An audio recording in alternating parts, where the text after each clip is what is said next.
Good evening mga kapuso! Truly limitless ang opportunities na dumarating kay Julian San Jose. For the first time, magiging coach si Julie sa The Voice Kids na malapit nang ipalabas sa GMA. At gaya ng kanyang career, masaya rin ang love life ni Julie pero may plano na kaya siyang makipagpalitan ng I do? Ichichika sa atin yan ni Nelson Canlas.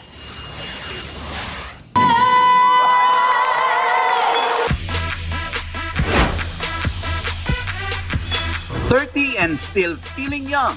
There's no stopping limitless star Julian San Jose para dagdagan pa ang achievements bilang singer, actress, and performer. Next waves to conquer ang upcoming Ang Ating Tinig concert with Stel.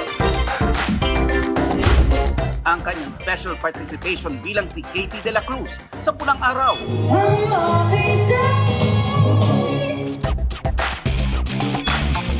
At ang opisyal niyang pagbabalik bilang isang voice coach, particularly sa The Voice Kids. Mga kapuso, this is Coach Julie. I want you. Sa aming kwentuhan sa GMA Integrated News Interviews, iba ang glow ng limitless star kapag ang boyfriend na si Raver Cruz ang napag-uusapan. Aminado si Julie na si Raver na ang the one for her. This is by far the happiest Julie that I've seen. Yes. Tama ba ako? Tama ako. Totoo naman talaga. Di ko nga alam kung bakit di kami nag-aaway. Alam mo yun, parang... So, totoo ba? Never kayo nag-away? Gusto niyo ba? Ang problema mo? Gusto niyo? Si Ray kasi parang parang siya yung, parang ako siya. Or parang, if I look in the mirror, I'd see Ray. Para ako nakahanap Nakahanap ka ng katapat mo. ng katapat ko, or nakahanap ako ng Nakatulad. kapareho ko. There's a paradise I couldn't capture. Time to level up na ba ang kanilang relationship? Do I hear distant wedding bells? Wala. Parang napag-uusapan na ba? Or in the distant future ba? Ano ba to? Of course, we really do talk about it.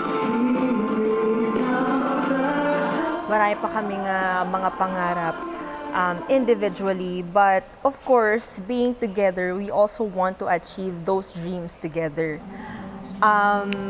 Right now, we're just not really forcing things to happen, and we're not really rushing. Kung wala yung mga, of course, yung mga nauohan nyo ng mga commitments, sa tingin nyo, nagpakasal na kayo ngayon? Aba, dapat po siya ang tanungin natin. Nandito po siya. Asa na? Nasa kabilang linya po siya. Sa status. Basta nanginginig yung boses mo. Yung status niya. Nag-vocalize kasi ako para sa The Voice Kids.